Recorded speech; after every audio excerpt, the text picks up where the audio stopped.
अस्सलाम वालेकुम स्टूडेंट्स, मेरा नाम इनाम काजी है और आज के इस वीडियो में हम active voice passive voice sentences के अंदर प्रेजेंट कंटिन्यूस टेंस की बात करेंगे। प्रेजेंट कंटिन्यूस पर बात करने से पहले हम ये देख लें कि एक्टिव वॉइस और पैसिव वॉइस सेंटेंसेस में क्या बेसिक डिफरेंस होता है। एक्टिव वॉइस सेंटेंसेस और पैसिव वॉइस सेंटेंसेस के डिफरेंस में दो चीज़ें आप इसमें देख सकते हैं कि एक्टिव वॉइस सेंटेंसेस में हम सब्जेक्ट को फोकस करते हैं। सब्जेक्ट से मुराद doer of action in the sentence, यानी जो सेंटेंस में कोई एक्शन परफॉर्म करता है।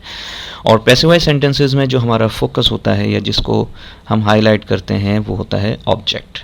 तो बेसिक जो दोनों में डिफरेंस है वो सिर्फ और सिर्फ हमारे फोकस का है कि हम किस चीज़ को फोकस करते हैं या क्या चीज़ हमारे लिए इन दोनों में से अहम है। बाज़ दफ़ा हम सिर्फ ऑब्जेक्ट के हवाले से फोकस्ड होते हैं, हम इस चीज़ में ज़्यादा दिलचस्पी नहीं रखते कि वो काम कौन करता है, तो हम पैसिव वॉइस सेंटेंसेस का सहारा लेते हैं। जैसे हम कहते हैं कि warm clothes are worn in winter season, कि सर्दियों में गर्म कपड़े पहने जाते हैं। तो हम ये नहीं इसमें दिलचस्पी रखते हैं कि हम ये बताएं कि कौन पहनता है, तो ये अंडरस्टूड है। तो बहुत सी जगह जहाँ हमारा सब्जेक्ट अंडरस्टूड हो या गैर अहम हो या हमारा ऑब्जेक्ट ज़्यादा अहम हो तो हम पैसिव वॉइस यूज़ करते हैं। और जहाँ हम सब्जेक्ट को ज़्यादा हाईलाइट करना चाहते हैं कि हु इज़ डूइंग या हु हैज़ डन या हु डज़ द एक्शन, तो वहाँ पर हम एक्टिव वॉइस का सहारा लेते हैं। देयर इज़ एन एग्जाम्पल, आप देख सकते हैं कि John is cleaning the room. In first sentence we are actually focused on subject John, ठीक है, और ये एक्टिव वॉइस सेंटेंस है। Now in the second sentence the room is being cleaned. For example हम क्लीन तक भी sentence को रखें, दैट्स ओके, क्योंकि हम यहाँ पर फोकस जिस चीज़ को कर रहे हैं वो है द रूम, जो कि हमारा ऑब्जेक्ट है। क्लियर? तो ये दोनों का डिफरेंस है। I hope now it is clear. इसमें बाय जॉन करके आप इसको मेंशन भी कर सकते हैं, सिर्फ वहाँ ज़्यादा ये बेहतर रहता है जहाँ हमें बताने की ज़रूरत हो कि ये काम किसने किया है, यानी ऑब्जेक्ट अहम ज़रूर हो लेकिन वहाँ सब्जेक्ट को भी मेंशन करना कहीं किसी सिचुएशन में ज़रूरी हो तो फिर हम उसको बाय के साथ बताते हैं। तो ये दोनों का बेसिक डिफरेंस है। अब हम आगे चलते हैं। प्रेजेंट कंटिन्यूस के स्ट्रक्चर और सेंटेंसेस को समझने से पहले हम इसका कॉन्सेप्ट समझ लें। Present continuous tense describes an action which is happening at the time of speaking. At the time of speaking से मुराद सिंपली है प्रेजेंट, कि जो इस प्रेजेंट वक्त में जो एक्शन चल रहा हो वो हमारा प्रेजेंट कंटिन्यूस से एक्सप्रेस हम करते हैं। और सेकंड जो इसका पॉइंट है वो क्या है कि it describes an action which has started and not finished, यानी स्टार्ट कोई चीज़ हो चुकी हो लेकिन उसका एंड अभी नहीं हुआ हो, तो दरमियान में कहीं हो सकती है वो, ठीक है, यानी वो एक्शन दरमियान में कहीं है, ख़त्म नहीं हुआ। इसकी एक एग्जांपल यहाँ देख सकते हैं कि I am reading a novel these days, यानी कि इस वक्त मैं आपके साथ मुखातिब हूँ, नावल नहीं पढ़ रहा, लेकिन मैं ये सेंटेंस कह सकता हूँ कि I am reading a novel, कि वो नावल मैंने शुरू कर दिया है लेकिन अभी ख़त्म नहीं किया। तो हर वो एक्टिविटी जो स्टार्ट हो चुकी हो एंड जिसका नहीं हुआ हो वो कंटिन्यूस के अंदर ही काउंट होगी। I hope this concept is clear. अब हम बात करेंगे प्रेजेंट कंटिन्यूस टेंस में उसके स्ट्रक्चर की और किस तरह हम उनको सेंटेंसेस बनाएंगे और फिर उस बनाए हुए सेंटेंस को हम किस तरह पैसिव में कन्वर्ट करेंगे प्रेजेंट कंटिन्यूस के, ठीक है। तो आप यहाँ देख सकते हैं कि सबसे पहले हम एक्टिव वॉइस की बात करेंगे और एक्टिव वॉइस में अफर्मेटिव सेंटेंसेस। अफर्मेटिव को आप पॉजिटिव या सिंपल सेंटेंसेस भी कहते हैं, ठीक है। सो चूँकि हम एक्टिव वॉइस में सब्जेक्ट को फोकस करते हैं तो सबसे पहले हम ले लेंगे सब्जेक्ट स्ट्रक्चर के अंदर। उसके बाद हमारे हेल्पिंग वर्ब जो कि हैं इज़, एम या आर, ठीक है। और उसके बाद वर्ब हमने लेना है फोर्थ फॉर्म या इसको हम प्रेजेंट पार्टिसिपल फॉर्म भी कहते हैं, ठीक है, वर्ब की आईएनजी फॉर्म। और उसके बाद ऑब्जेक्ट। एक्टिव वॉइस सेंटेंसेस में ऑब्जेक्ट ज़रूरी नहीं कि हर सेंटेंस में आता हो, लेकिन चूंकि हम इन सेंटेंसेस को कन्वर्ट करेंगे पैसिव में तो हम सिर्फ वही सेंटेंसेस डिस्कस करेंगे जिसमें ऑब्जेक्ट आता है। तो अकॉर्डिंग टू स्ट्रक्चर हम सेंटेंसेस बनाएंगे, लेकिन उससे पहले ये देख लें कि हमारे जो सब्जेक्ट्स अगर ही, शी, इट या कोई भी सिंगुलर नेम जैसे अली या बॉय हो तो हम उसमें हेल्पिंग वर्ब जो लेंगे वो इज़ होगा। वी, यू, दे और किसी भी प्लूरल नेम्स जैसे चिल्ड्रन, पीपल, एक से ज़्यादा की हम बात करेंगे सब्जेक्ट्स की, तो हमारे हेल्पिंग वर्ब में से आर लेंगे और एम जो है वो हमेशा आई के साथ आता है। ये सिंपल रूल आपको वैसे भी आता होगा। अब हम देखते हैं according to structure sentences. We हमने लिया यहाँ सब्जेक्ट और वी के साथ हमने लेना था are, so helping verb are ले लिया। उसके बाद according to structure fourth form, तो learning is the fourth form here और लर्निंग व्हाट, इंग्लिश लैंग्वेज। तो सेंटेंस बन जाएगा we are learning English language. We is the subject, are learning verb और लर्निंग व्हाट तो व्हाट का जो answer हमारे जहन में आएगा वो है हमारा ऑब्जेक्ट। तो हमारा ऑब्जेक्ट जो है वो है इंग्लिश लैंग्वेज। सेकंड सेंटेंस देखते हैं कि ही सब्जेक्ट और ही के साथ हमने इज़ लेना है, तो he is watering plants. So he subject is watering here verb और watering what plants, so object. तो दोनों सेंटेंसेस में हमने तीनों कंपोनेंट्स ढूंढ लिए हैं और एक्टिव से पैसिव में कन्वर्जन के लिए हमने तीन चीज़ें ज़रूर ढूंढनी होती हैं, यानी सब्जेक्ट, वर्ब और object. Let's now look at the passive voice side. यहाँ पर भी हम अफर्मेटिव की बात कर रहे हैं और पैसिव वॉइस में हमारा जो फोकस होता है वो होता है object. So object first, then we have the same helping verbs यानी इज़, एम या आर। उसके बाद हम एक वर्ड यूज़ करेंगे बीइंग। बीइंग बेसिकली वर्ब को कंटिन्यूस में शो करने के लिए हम यूज़ कर रहे हैं। उसके बाद वर्ब की थर्ड फॉर्म ही रहेगी, यानी मेन वर्ब जो है वो पैसिव वॉइस में हमेशा थर्ड फॉर्म या पास्ट पार्टिसिपल जिसको कहते हैं उसमें आता है। फोर्थ फॉर्म जो है उसको हम प्रेजेंट पार्टिसिपल कहते हैं और पास्ट जो थर्ड फॉर्म है उसको पास्ट पार्टिसिपल कहते हैं। और उसके बाद हम यूज़ करेंगे एजेंट। एजेंट से मुराद ये है कि जो एक्टिव वॉइस में सब्जेक्ट होता है वो पैसिव वॉइस में बाय के साथ इस तरह से आ जाता है, जैसे आई होगा वहाँ तो यहाँ हो जाएगा बाय मी, वी होगा तो बाय अस, यू होगा तो by you, they by them, he by him और शी बाय हर। और अगर कोई नाम होगा तो वो नाम वैसे ही आ जाएगा, जैसे by Ali, by Imran. First sentence है कि वी यानी एक्टिव का है कि we are learning English language. तो इंग्लिश लैंग्वेज हमारा ऑब्जेक्ट था, लिहाजा English language according to structure of passive first आ जाएगा।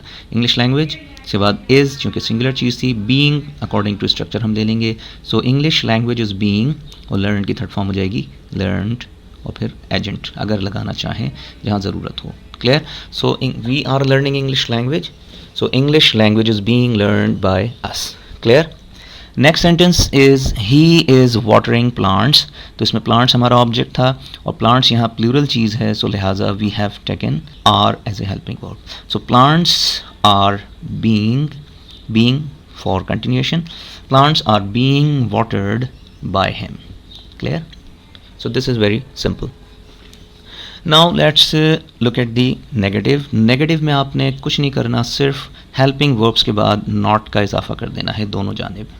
क्लियर? बाकी का सेंटेंस आपने वैसे ही रखना है। इसकी एग्जांपल्स हम देख सकते हैं। Some people are not following the SOPs। Some people subject, are not following, ये पूरे को हम वर्ब काउंट कर लेंगे और following what the SOPs। So here is the object. Clear? Next sentence में भी देख लेते हैं कि he is the subject, he is not paying proper attention. So he subject is not paying verb और paying what? Proper attention. So proper attention is object. अब इन sentences की conversion किस तरह से होनी है वही तरीका रहेगा, simply not का इजाफा होगा for negative. So object first, the SOPs in the first sentence, the SOPs is the object, so the SOPs और चूँकि plural है so we are taking are not, negative है तो not. So SOPs are not being followed by some people, agent. Clear? So this is how you can convert negative sentences. Second sentence, proper attention was the object, so proper attention is not being paid. Third form of pay is paid by him. It's very simple. अगर आप structure को proper follow करेंगे तो आप mistake से बच जाएंगे और इजीली ये कन्वर्जन आप कर सकते हैं। अब हम बात करेंगे इसके क्वेश्चंस की। So we have two types of questions. एक टाइप जिसको हम कहते हैं yes no questions. Yes no questions जो होते हैं बेसिकली इनको यस नो इसलिए कहा जाता है कि ये वो सवाल होते हैं जो हेल्पिंग वर्ब से शुरू होते हैं। किसी भी टेंस का कोई भी हेल्पिंग वर्ब होगा हम उससे सवाल को शुरू करेंगे और इन सवालात के जवाब सिंपली यस या सिंपली नो दिए जा सकते हैं। जैसे कोई आपसे पूछे कि आर यू लर्निंग इंग्लिश, तो आप अगर यस में जवाब दे दें तब भी आपका आंसर हो जाएगा और अगर आप नो में जवाब देते हैं तब भी। तो इसलिए इनको यस नो क्वेश्चंस कहा जाता है। Let's now look at the structure interrogative yes no में कि हम हेल्पिंग वर्ब पहले रखते हैं तो हम इज़, एम या आर को पहले रखेंगे, then subject, then verb ING form और ऑब्जेक्ट और फिर क्वेश्चन मार्क। क्वेश्चन मार्क एक पंक्चुएशन मार्क है तो इसको इग्नोर अगर हम करते हैं तो हम एक पंक्चुएशन एरर कर सकते हो, लिहाजा ये एक इंपॉर्टेंट चीज़ है इसलिए इसको यहाँ मैंने हाईलाइट किया है। Now look at the sentences. First sentence is, are you using this computer? Are से हमने सेंटेंस इसलिए शुरू किया क्योंकि हमारा सब्जेक्ट यू है, तो लिहाजा यू के साथ आर आना है। तो are helping verb, you subject, और यूजिंग इज अ वर्ब, और using what, this computer, so this is object. Now let's look at the second sentence. Is he, because he के साथ हम is लेते हैं, तो is he studying, और studying what, mathematics, so mathematics is object. Studying verb, he subject. Third sentence जो है ये है हमारा intro negative यानी जिसमें question भी हो और negative भी पाया जाता हो। so are helping verb, they subject, not paying, इसको हम वर्ब काउंट कर देंगे, और paying what, rent, so rent is the object. So are they not paying rent. अब हम इन सेंटेंसेस की कन्वर्जन देखते हैं। तो कन्वर्जन में जो स्ट्रक्चर है उसमें भी हेल्पिंग वर्ब आपके पहले आ जाएंगे, then object, then being, verb past participle, and agent अगर ज़रूरत हो, और question mark, don't forget this. First sentence is this computer, क्योंकि हमारा जो ऑब्जेक्ट था एक्टिव वॉइस में वो था दिस कंप्यूटर, और क्योंकि हम सवाल कर रहे हैं तो हमने इज़ लगाना है क्योंकि कंप्यूटर एक सिंगुलर चीज़ को हमने लिया है। So is this computer being used by you, तो इस तरह से आप इसको कन्वर्ट कर लेंगे। Second sentence is he studying mathematics, so mathematics was the object, और ये मैथमेटिक्स में जो एस आ रहा है ये प्लूरल में काउंट नहीं होता। जो सब्जेक्ट्स के नेम्स होते हैं एस के साथ, जैसे फिजिक्स है, मैथमेटिक्स है, जेनेटिक्स है, ये जितने भी फील्ड ऑफ स्टडी या सब्जेक्ट्स नेम्स होते हैं ये एस के साथ ज़रूर आते हैं, but they are singular. So is mathematics being studied by him. यहाँ इस बॉक्स में ज़रा छोटा सा एक स्पेलिंग रूल समझ लें कि कोई वर्ड जो वाई पर एंड होता हो और उससे पहले कोई कॉन्सोनेंट आता हो, यानी ए, ई, आई, ओ, यू जो वॉवल्स होते हैं इनके अलावा जितने भी अल्फ़ाबेट्स हैं वो कॉन्सोनेंट्स हैं। तो वाई से पहले कॉन्सोनेंट अगर आता हो तो हम क्या करते हैं कि वाई को चेंज कर देते हैं आई में, और उसकी फॉर्म पास्ट में बनाने के लिए ई डी लगा देते हैं। जैसे स्टडी, वाई एंडिंग लेटर, उससे पहले डी कॉन्सोनेंट, तो हमने क्या किया, वाई को रिमूव करके आई लगाया और ई डी। क्लियर। नीचे वॉवल रूल है कि अगर आपके पास वर्ड जो है वो वाई पर एंड होता है और उससे पहले कोई वॉवल है तो हमने क्या करना है कि हमने वाई को चेंज नहीं करना, simply we add E D after Y, third form या सेकंड फॉर्म बनाने के लिए। सो जैसे प्ले, प्लेड। तो ये छोटा सा रूल था, इसको ध्यान में रखिएगा। Now let's come to third sentence, are they not paying rent. तो यहाँ हमारा ऑब्जेक्ट जो था वो रेंट था, सिंगुलर था, लिहाजा हमने इज़ को पहले रखा। और इस चीज़ को ध्यान में रखें कि ज़रूरी नहीं जो यहाँ आर है यहाँ भी आर आएगा। यहाँ के हेल्पिंग वर्ब यहाँ ऑब्जेक्ट के मुताबिक होते हैं, वहाँ के हेल्पिंग वर्ब वहाँ के सब्जेक्ट के मुताबिक होते हैं। ठीक है। So if we have a singular object तो हमने उसके साथ इज़ लेना है, अगर प्लूरल होता तो हम यहाँ भी आर ही लेते। सो लिहाजा आर ज़रूरी नहीं कि आर ही हो। So is rent not being paid by them, तो इस तरह से ये कन्वर्जन हो जाएगी। Now let's look at the second type of questions, that is called WH questions. WH questions जो है वो व्हाट, व्हेन, वेयर इस तरह के वर्ड्स के साथ होते हैं, इसलिए इनको WH क्वेश्चन कहा जाता है, या इन्वेस्टिगेटिव क्वेश्चंस भी होते हैं। इसका जवाब जो है वो आप यस या नो में नहीं दे सकते। So structure of WH questions is WH word, then helping verb, then subject, verb, present participle यानी ING फॉर्म, और ऑब्जेक्ट यहाँ बाज़ केसेस में नहीं भी आता, तो लिहाजा इसको हमने ब्रैकेट किया है और question mark. Let's look at the first sentence, what is यानी WH वर्ड, फिर helping verb, then subject, the government doing against street crimes. Doing is here verb, the government is subject, और object यहाँ missing है। Doing what, तो what ही है जो हम सवाल में पूछना चाह रहे हैं, यानी वो ऑब्जेक्ट ही है जो हम जानना चाह रहे हैं। WH क्वेश्चंस में व्हाट के साथ जो सवाल बनेगा उसमें हम ऑब्जेक्ट को ही बेसिकली तलाश कर रहे होते हैं, तो व्हाट ही हमारा पैसिव वॉइस के अंदर ऑब्जेक्ट का काम करेगा। तो यहाँ पैसिव वॉइस का स्ट्रक्चर देखें, WH word first, then helping verbs, then object अगर हो, देन वर्ब, पास्ट पार्टिसिपल और एजेंट अगर ज़रूरत हो, और क्वेश्चन मार्क। सो व्हाट, चूँकि मैंने जैसे बताया कि वही ऑब्जेक्ट का काम करेगा तो हमने व्हाट को पहले रख लिया, तो what is being done. So the first sentence, what is the government doing against street crimes, इसमें जैसे मैंने बताया कि व्हाट ही हमारा ऑब्जेक्ट है तो उसको हमने पहले रखा। तो what is being done by the government against street crimes. Clear. तो ये तीनों कंपोनेंट्स हमारे फिर इस तरह से आ गए, यानी ये ऑब्जेक्ट आ गया और ये हमारा वर्ब आ गया और ये हमारा एजेंट आ गया। सेकंड सेंटेंस में which book is she reading. So which book is she reading में हम अगर तीनों कंपोनेंट्स देखें तो शी सब्जेक्ट, और सब्जेक्ट का जो एक्शन है वो है reading, so this is verb, और रीडिंग व्हाट, तो बुक तो ये है ऑब्जेक्ट हमारा यहाँ पर। और चूंकि सवाल में विच वाले क्वेश्चंस में हम जो नाउन होता है या ऑब्जेक्ट होता है उसको साथ ही रखते हैं, तो लिहाजा ये पैसिव में साथ ही रहेगा इस तरह से कि विच बुक, ऑब्जेक्ट फर्स्ट आ गया, is being red bye her. Read की थर्ड फॉर्म जो है वो स्पेलिंग सेम रहती है, लेकिन इसका प्रोनाउंसिएशन हो जाता है रेड। सेकंड भी रेड और थर्ड भी रेड। फर्स्ट को हम रीड पढ़ते। Second sentence, third sentence is, ये इंट्रो नेगेटिव है, यानी क्वेश्चन और नेगेटिव दोनों। Why aren't they enjoying the party? Clear, they subject, enjoying verb, और enjoying what?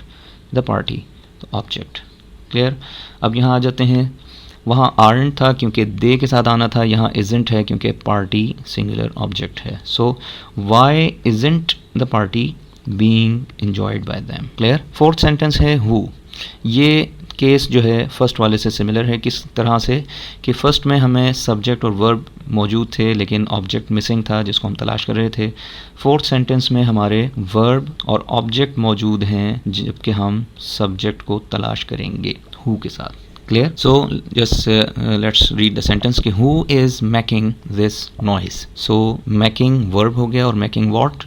This noise is the object, और who is the doer of action वो missing है, उसको हम किस तरह से तलाश करते हैं या किस तरह उसको कन्वर्ट करते हैं इस सेंटेंस को। इन पैसिव वॉइस who के साथ जो हमारे सेंटेंसेस होंगे वो हो जाएगा by whom। Clear. So by whom is this noise, क्योंकि this noise हमारा ऑब्जेक्ट था तो लिहाजा सिंगुलर ऑब्जेक्ट में हमने is लिया। by whom is this noise being mad? Clear. तो इस तरह से आप WH क्वेश्चंस जो है वो कन्वर्ट करेंगे, और WH क्वेश्चन कन्वर्ट करने का यही पैटर्न रहेगा एक्टिव से पैसिव में तमाम टेंसेस के अंदर। I hope this is clear, और इसमें कोई कन्फ्यूजन हो तो आप कमेंट सेक्शन में पूछ सकते हैं। आगे ये सेंटेंसेस दिए हैं, इनको आप अकॉर्डिंग टू स्ट्रक्चर्स कन्वर्ट कीजिएगा, ये आपकी प्रैक्टिस होगी और बेहतर तरीके से आपको ये चीज़ क्लियर हो जाएगी। सो फॉर एग्जांपल पहला सेंटेंस हम देखते हैं कि some people are making noises. Some people subject, are making verb, और मेकिंग व्हाट? Noises object. तो इस तरह से ये तमाम सेंटेंसेस जिसमें मिक्स्ड जो है वो आपको टाइप्स मिल जाएंगी, positive, negative, interrogative, intro negative, all. तो अब तक के लिए इतना ही। अल्लाह हाफिज़।